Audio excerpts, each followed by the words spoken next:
சத்யன், இந்த எலெக்ஷன் ரொம்ப ரொம்ப முக்கியமானது. ஒரு ஆட்சி மாற்றத்திற்கு மக்கள் தயாராகி விட்டார்கள், அதை என்னால் ஃபீல் பண்ண முடியுது அப்படின்ட்டெல்லாம் பிரதம மந்திரி பேசி சென்றிருக்கிறார். திமுக கூட்டணியில் இருக்கக்கூடியவர்கள் எல்லாம் அடிமைகளாக இருக்கிறார்கள், அவர்களுக்கு ஒரே மாதிரியான கொள்கைகள் எல்லாம் இல்லை அப்படின்ட்டு திரு எடப்பாடி பழனிசாமி எதிர்க்கட்சி தலைவர் பேசி இருக்கக்கூடிய விஷயம். நாங்கள் ஒற்றை கருத்தோடு திமுகவை ஆட்சியிலிருந்து அகற்ற வேண்டும் அப்படின்ட்டு நாங்கள் கூட்டணி அமைத்திருக்கிறோம் அப்படின்ட்டு அவர் ஒரு விளக்கமும் கொடுத்திருக்கிறாரு. சார், நிஜமாலுமே அப்படியான ஒரு வேவை பார்க்க முடியுதா சார்? இல்ல பிஎம் பேசுனதுனால நாங்க இந்த கேள்வியை கேட்க வேண்டிய கட்டாயத்திற்கு நாங்க தள்ளப்பட்டிருக்கிறோமா? இல்ல, காலையில ஒண்ணு, மத்தியானம் ஒண்ணு, சாயங்காலம் ஒண்ணு மாத்தி மாத்தி பேசுறதுக்கு அவர் ஒன்றும் மு.க. ஸ்டாலின் இல்ல. சரி. கொடுத்த வாக்குறுதியை நிறைவேற்றாம நம்பர் அடிச்சு விடுறதுக்கு நாங்க ஒன்றும் எடப்பாடி பழனிசாமி அந்த மாதிரி டைப் எல்லாம் கிடையாது. தெளிவாக தான் சொல்றோம். ஜனநாயகத்தில் மன்னராட்சி அதை வீட்டுக்கு அனுப்பணும். யார் குடும்ப ஆட்சியை வீட்டுக்கு அனுப்பணுங்கிற கருத்துல இருக்காங்களோ அந்த ஒற்றை புள்ளியில் அனைவரும் அனைத்து இந்திய அண்ணா திராவிட முன்னேற்ற கழக தலைமையில் கூட்டணியில் இணையலாம் சொல்லியாச்சு. கூட்டணி அமைந்து இது 3வது ரேலி. இப்ப திமுக காரங்களோட பிரச்சனை எங்கன்னு பாருங்களேன். ஏன்னா அவங்களோட நோக்கம் எங்கன்னா, ஒரு கூட்டம்னு நினைச்சுன்னா உதயநிதி போட்டோ எங்க இருக்கு, இன்பநிதிக்கு சேர் எங்க இருக்கு, மரியாதைக்குரிய மு.க. ஸ்டாலின் அவருடைய மரியாதைக்குரிய துணைவியாருக்கு சேர் எங்க இருக்கு, இதுலதான் அவங்களுக்கு கவனம் இருக்கும். கட்சியில உழைச்சவங்க யாரு, அவங்க எங்க இருக்காங்கிற கவனம் இருக்காது. அதான் பாருங்க, பார்வை எங்க போகுது பாருங்களேன். யார் போட்டோ எங்க இருக்கு, ஏன் போட்டோ இங்க இல்லை, ஏன் போட்டோ அங்கே இல்லைன்னு. ஆனா மேடையில் வைத்த குற்றச்சாட்டுகள், மேடையில் தந்த தரவுகளோட உண்மைத்தன்மை என்ன அப்படிங்கிறது பேச முடியுதான்னு பாருங்க. அடிப்படையா அதை பேச முடியாது. இன்னைக்கு மரியாதைக்குரிய பாரத பிரதமர் ஒரு லிஸ்ட் பட்டியலே போட்டு கொடுக்குறாரு. இந்த துறைக்கு 58,000 கோடி ரூபாய், போன முறை வந்தபோது இத்தனாயிரம் கோடி ரூபாய்க்கு நலத்திட்டம், இந்த தடவை வரும்போது 5,600 கோடி ரூபாய்க்கு நலத்திட்டம். இந்த நலத்திட்டத்தின் நோக்கம் என்ன? போக்குவரத்து துறையும் சரி, தரை வழி போக்குவரத்து துறையும் சரி, மணலியில் ஒரு எல்பிஜி பிளான்ட், லூப்ரிகேஷன் பிளான்ட்டும் சரி, அதனுடைய தேவை என்ன, அந்த திட்டத்துக்கான பயனாளிகள் யாரா இருப்பாங்க, அந்த திட்டத்தினால் என்ன பயன், வேலை வாய்ப்பு வரைக்கும் தெளிவா எல்லாம் சொல்றாரு. சரி, தேர்தல் காட்சி கடந்த ஒரு 20 நாள்லயும் 30 நாளையும் 3 தடவை பிரதமர் வந்துட்டாரு. 3 தடவை அந்த பிரதமர் நலத்திட்ட உதவிகள் பத்தி மட்டும் தான் பேசிட்டு போறாரு. இங்கே 5 வருஷம் முதலமைச்சர் ஒருத்தர் உட்கார்ந்துருக்காரு. அவர் தமிழ்நாட்டுக்கு என்ன பண்ணாரு?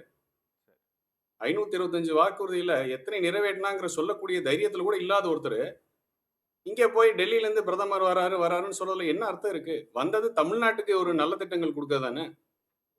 என்ன பிரச்சனைன்னா, மரியாதைக்குரிய முதல்வர் அவர்களுக்கு பாரத பிரதமர் வரனாலே கொஞ்சம் நடுக்கமும் பயமும் ஜாஸ்தியாகுது. ஏன்னா போய் ஆஸ் பர் புரோட்டோகால் போய் வரவேற்கணும். வரவேற்ற கருப்பு சட்டையை போட முடியாது, கருப்பு கொடையை பிடிக்க முடியாது, கருப்பு பலூன் பறக்கூட முடியாது. வெள்ளை சட்டையில தான் போகணும், வெள்ளை செருப்புல தான் போடணும், வெள்ளை கொடையை பிடிச்சிட்டு தான் போகணும். இதானே அவருக்கு ஒரு பிரச்சனை. எதிர்கட்சியா இருக்கும்போது பலூன் பறக்க விட்டவர் தானே. இங்க அப்படியே அந்தர் பெட்டியில் அடிச்சு வேற மாதிரி இருக்கிற காட்சியெல்லாம் பார்த்துட்டோம். இது கேள்வியா வந்தோடனே அவருக்கு என்ன பதில் சொல்றதுன்னு தெரியல. அதனால பாரத பிரதமர் வரும்போது அவரை பார்ப்பதே தவிர்க்கிறாரு. பயந்து பயந்து ஓடி ஒளிஞ்சுக்கிறாரு. பிரச்சார மேடையில் வைத்த குற்றச்சாட்டுகளின் உண்மைத்தன்மை என்ன இருக்கு? அங்கேயே திருச்சியிலே இருந்து, திருச்சி மண்டலத்தில் திமுகவில் முக்கிய பிரமுகராக அறியப்படுகிற, திமுகவின் 41 தொகுதிக்கு பொறுப்பாளராக இருக்கக்கூடிய அமைச்சர் நேரு அவருடைய குடும்பம் இளைஞர்கள் வாழ்க்கையில ஆசிட் ஊத்தி வேலைக்கு வந்து காசு வாங்கினாங்கிற வெளிப்படையான குற்றச்சாட்டை வைக்கிறாரு. இடி கொடுத்த லெட்டர் 258 பக்கம் லெட்டரை தொடர்ச்சியாக வைக்கிறாரு. இந்த ஊழல் பணங்கள் அனைத்தும் செல்லக்கூடிய ஒரு இடம் அந்த கோபாலபுரம் குடும்பம்ங்கிறது வெளிப்படையா ஒரு பாரத பிரதமர் ஒரு பொது மேடையில வெளிப்படையா வைக்கிறாரு. அப்ப செந்தில் பாலாஜிக்கு எப்படி தியாகிங்கிற பட்டம் வந்துச்சு இப்ப மக்களுக்கு தெரியும்ல. 471 நாள் ஜெயிலுக்கு இருந்த காரணம், அவருக்கு தியாகின்னு கிடைச்ச காரணம் என்னங்கிறது மக்களுக்கு இப்ப புரியும்ல. இப்ப மக்கள் கேள்வி கேட்பாங்களா? அது வந்து பாரதிய ஜனதா கட்சியின் கொள்கைகள் சில ஆண்டுகளா எங்கேயும் மாறல. கோட்டாலா அப்படின்னு ஹிந்தி சொல்றாங்க. கோட்டாலான்னு ஊழலுக்கு எதிராக. எனக்கு மரியாதைக்குரிய பாரத பிரதமர் ஒருத்தர் பேசியிருக்காரு. நான் காவுங்க, நான் கானே தூங்கா அப்படின்னு ஒருத்தர் சொல்லியிருப்பாரு. அது ரொம்ப ஃபேமஸா நார்த்ல எல்லாம் பேசுங்க. என்ன பண்ணுவா, நானும் லஞ்சம் வாங்க மாட்டேன், லஞ்சம் வாங்குறவனையும் விட மாட்டேன், நானும் சாப்பிட மாட்டேன், லஞ்சம் வாங்கி சாப்பிட்றவனையும் விட மாட்டேன் அப்படின்னு. இன்னொன்னு பரிவார்வாது அப்படின்னு சொல்றாங்க. பரிவார்வாதுன்னா இந்த மாதிரி ஜனநாயகத்தில் மன்னராட்சி நடத்தக்கூடிய கட்சிகள், அது அந்த மாநில நலனுக்கு தவறானது ஒன்று. அதிகார குவியல் ஒரு குடும்பத்தில் இருப்பது மக்கள் நலன் சார்ந்த விஷயம் அல்ல அப்படிங்கிறத எல்லா மேடையிலும் எனக்கு தெரிஞ்சு பல ஆண்டுகளா சொல்லிட்டு தான் வர்றாரு. இப்ப என்ன பெருசா மாற்றம்? இப்ப கூட்டணி அமைய பெற்று வலுவான கூட்டணியில் 3வது ரேலி இது. இது வரைக்கும் ராகுல் காந்தியிடம் இருந்தோ சோனியா காந்தியிடமோ ஒரு வாழ்த்து செய்தி கூட பெற முடியாத இடத்துல இருக்கு திமுக. கூட்டணி சொல்லி 3 நாள் 4 நாள் ஆச்சு. ஏன் வாழ்த்து செய்தி வரல? அவங்கனா இன்னும் ஒரு ரேலி கூட போக முடியல. மரியாதைக்குரிய முதல்வர் மு.க. ஸ்டாலின் ஒரு தொகுதி கூட பிரச்சாரம் போக முடியல இன்னும். இவங்கள மாதிரி வீண் தம்பட்டம் வெத்த விளம்பரம் அடிச்சு 10 லட்சம் பேர் வருவாங்கன்னு சொல்லி கடைசியில சில ஆயிரம் பேரை வச்சுட்டு முடிக்கிற வரலாறு நம்மளுக்கு கிடையாது. இந்த ஓகே. பொய் சொல்லி பொய் கட்டுரை அடிச்சு வீசுறது, பொய் நம்பரை சொல்றது, ஓகே. அந்த கவர்ச்சிகரமான வார்த்தையை வச்சு மக்களை ஏமாத்துற வேலையெல்லாம் அனைத்து இந்திய அண்ணா திராவிட முன்னேற்ற கழகத்துக்கு எடப்பாடியார்ட்டையும் கிடையாது, ஓகே. கூட்டணி கட்சியான என்டிடியும் கிடையாது. ஓகே. ஓகே. ஓகே. சத்யன் வணக்கம். சத்யன், மக்கள் நலன் கொண்ட ஆட்சியை, இங்கே ஒரு ஆட்சி மாற்றத்தை மக்கள் விரும்புகிறார்கள். இது அவ்வளவு முக்கியமான ஒரு தேர்தல். இங்கே ஊழல், பெண்களுக்கு பாதுகாப்பில்லாத சூழல், ஒரு குடும்பத்திடம் சிக்கி இருக்கக்கூடிய அதிகாரம், பொய்யான வாக்குறுதிகள், இது எல்லாவற்றையும் நீக்கிட்டு ஒரு நல்ல மக்கள் நலன் கொண்ட ஒரு ஆட்சியை என்டிஏவால் மட்டுமே தர முடியும் அப்படின்ட்டு பிரதம மந்திரி பேசிட்டு போயிருக்காரு. நாங்கள் இன்னும் பிலீவ் பண்ணுறோம் அதிமுகவால் தர முடியும் அப்படின்ட்டு அவர் பேசி இருக்கணும், ஆனால் அப்படி பேசாமல் போயிட்டாரு அப்படின்னு சொல்லிட்டு. இந்த என்டிஏவால் தான் தர முடியும்னு சொல்வதோடு ஒத்து போகிறதா சார் ஏடிஎம்கே? அதே மேடையில தான் எங்க பொதுச் செயலாளர் எடப்பாடியார் கூட்டணி கட்சியில் இருக்கக்கூடிய அனைத்து நிர்வாகிகளுக்கும் பெருவாரியான வாக்களித்து வெற்றி பெற செய்யுங்கள், அனைத்து இந்திய அண்ணா திராவிட முன்னேற்ற கழகம் ஆட்சி அமைக்கும் தெளிவா 2 தடவை சொன்னார். இந்த மாதிரி ஏதோ சிண்டு முடிக்கிற வேலையை தான் ட்ரை பண்ணுவாங்க. இல்ல அவர் மட்டும்தான் சொன்னார். நான் சொன்னது மோடி சொன்னாரான்னு தான் நான் கேட்டேன். பிரதமர் மோடி வாயில வந்துச்சா? சரி இருங்க, அவர் ஷார்ட் பேஸ்ட். இன்னும் வேணா ஒரு 10 நிமிஷம் அவர் பேச சொல்லுங்க, நான் பொறுமையா வெயிட் பண்றேன். நீங்க பேசிருங்க சத்யன், அவர் பேச மாட்டார், பேசுங்க. இதே கேள்வி தான் அங்கே உட்கார்ந்துருக்காரு முன்னாள் எம்எல்ஏ காங்கிரஸை சேர்ந்தவர் ராகுல் காந்தி வாழ்த்து சொன்னாரான்னு கூட கேட்டேன். கூட்டணி அவ்வளோ இழுப்பறியில நடந்து முடிஞ்சு மிகப்பெரிய வெற்றி கூட்டணின்னு மாறுதட்டிக்கிட்டு கொள்கை கூட்டணின்னு சொல்லி அந்த கட்சி தலைவர் தமிழ்நாட்டோட இந்தியாவோட எதிர்கட்சி தலைவர் ஒரு வாழ்த்து மடல் அனுப்பலாங்கிறேன். பாரத பிரதமர் உங்க கட்சி பேரை சொன்னாரா, எது முக்கியம் கேட்கிறாரு. இப்ப தெரிஞ்சுதா அவங்களோட தரவு எந்த அளவுக்கு இருக்கு அப்படின்னு. சத்யன் 8000 அரசு நிகழ்ச்சிகளுக்கு போயிட்டாரு. மக்களோட மக்களா இருக்கக்கூடிய மு.க. ஸ்டாலினுக்கு 5 வருஷம் கழிச்சு உங்க கனவை சொல்லுங்கன்னு கேட்கவே தெரிஞ்சிருக்கு. இதான் இந்த ஆட்சியோட அளவுகோல். தெரிஞ்சுங்க, இந்த ஆட்சியோட ப்ரையாரிட்டி எங்க இருக்குன்னு தெரிஞ்சுங்க. இப்போ சகோதரர் சொன்னாரு தான் 404 வாக்குறுதி நிறைவேற்றிட்டாங்க, அதுல ஒரு 40 பரிசீலனையில் மத்திய அரசிட்ட இருக்கு, மத்தெல்லாம் நிறைவேற்றிட்டோம். நான் ஒத்துக்கிறேன், எல்லாம் 100க்கு 100 தேர்தல் வாக்குறுதி எந்த ஆட்சி காலத்திலும் எந்த கட்சியும் நிறைவேற்றினது இல்லை கிடையாது. ஆனா பிரதான வாக்குறுதிகள் பேசணும்ல பிரதர். ஒரு கையெழுத்தில் நீட் விலக்கு நடந்துச்சா? கரும்புக்கும் அரிசிக்கும் அடிப்படை ஆதார விலை உயர்த்தப்படும் நடந்துச்சா?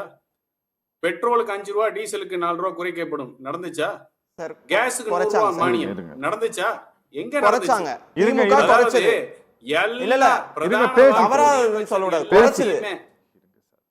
பிரதான வாக்குறுதிகள் வச்ச எல்லாத்திலுமே மக்களை ஏமாத்தின வாக்குறுதியை வச்சு ஊத்தி மூடிக்கிட்டு கட்ட கடைசியா அனைத்து மகளிருக்கும் 1000 ரூபாய் அப்படின்னு சொல்லி அதுக்கு உரிமை தொகையின் பேரை வச்சு, அதுக்கு ஒரு கருணாநிதி உரிமை தொகையின் பேரை வச்சு 2.25 கோடி மகளுக்கு தலையில தொப்பியை போட்டீங்களா 28 மாசமா? இப்படி தரக்கூடிய தரவுகள் சரி, சொல்லக்கூடிய வார்த்தைகள் எல்லாம் வாய்ஜாலம் விளம்பரத்தை மட்டுமே நம்பி ஆட்சி நடந்திருக்கு. 5 வருஷம் வெறும் ஆட்சி நடக்கல. வளர்ச்சி பட்டியலில் பாத்தீங்கன்னாக்கா தமோக்கி போய்கிட்டே இருக்கு. சத்தம் போடாம இங்க இருக்கக்கூடிய ஆலைகள் எல்லாம் வெளியே போய்கிட்டு இருக்கிறாங்க. மின்சார தட்டுப்பாடுங்கிறது கூடிய விரைவில் வரப்போகுது. மரியாதைக்குரிய அண்ணன் நிஜாமுதீன் அவர் நாளைக்கு என் வீட்டுல அடுப்பெரியுமான்னு கேட்டார் அப்படின்னா, அண்ணே இன்னும் திமுக 2 மாசம் இருந்துச்சுன்னா உங்க வீட்டுல கரண்டே இல்ல, தமிழ்நாட்டுக்கே கரண்ட் இருக்காது. 1,80,000 கோடி ரூபாய் நஷ்டத்துல ஓடிட்டு இருக்கு. அதை பத்தி ஒரு வார்த்தை பேசல. தமிழ்நாடு வளர்ச்சி பாதை எவ்வளவு முதலீடுன்னு வந்துச்சுன்னா 10 லட்சம் கோடி முதலீடு ரூபா வந்துச்சுன்னா அதுக்கு ஒரு வெள்ளை கேட்டா வெறும் வெத்தி ஏஃபோர் எடுத்து காமிக்கிறாரு. இன்னைக்கு முதலீடு இருக்கக்கூடிய மாநிலத்தில் தமிழகம் 7வது இடத்துக்கு போயிருக்கு. உலகமே முடங்கி இருந்த போது உட்கார்ந்த இடத்திலிருந்தே 64,000 கோடி ரூபாய் முதலீடு ஈட்டி இந்தியாவின் முதன்மை மாநிலம் முதலீடு இருப்பதில். எப்போ கொரோனா டைம்லயே 5 வெளிநாடுக்கு இன்ப சுற்றுலா போயிட்டு வந்த முதலமைச்சர் எடுத்த முதலீடு இவங்க சொன்ன தரவு 35,000 கோடி. அதுக்கு கூட இன்னும் தெளிவு எண்ணமே இல்லை. அசோக் லேலண்ட் கம்பெனி முதலீடு புரிந்துணர்வு ஒப்பந்தம் இப்போ ஒரு ட்வீட் போட்டிருக்காரு. அசோக் லேலண்ட் கம்பெனி இங்க சென்னை கிண்டியில் இருக்குங்க ஹெட் ஆபீஸ். இதுக்கு எதுக்கு ஒரு விளம்பரம்? சொல்லக்கூடிய தரைவிட அத்தனையும் கட்டுக்கதை போலி தரவுகள்.